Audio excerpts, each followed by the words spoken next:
Republican Utah Senator Mitt Romney issuing a stark warning to his party after announcing his plan to retire from the U.S. Senate in 2025 at the end of his current term.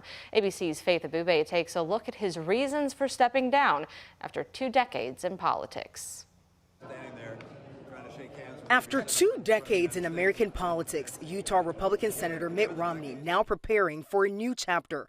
The 76-year-old announcing that he does not plan to seek re-election in 2024.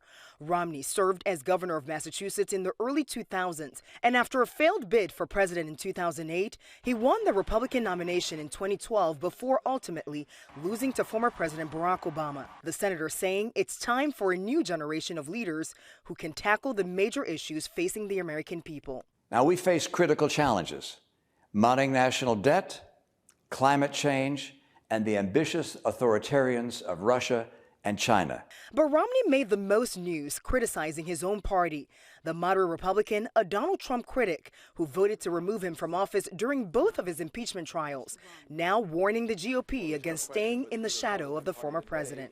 The Trump wing of the party talks about resentments of various kind and getting even and settling scores and revisiting the 2020 election. My party is only going to be successful getting young people to vote for us if we're talking about the future. Trump calling Romney's looming retirement fantastic news for America, the state of Utah, and the Republican Party.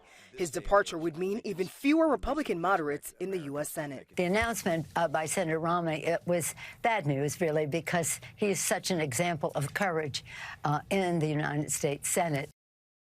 And excerpts from Romney's biography set to be released next month went even further. Romney telling the author, quote, "A very large portion of my party really doesn't believe in the Constitution." In Washington, Faith Abube, ABC News.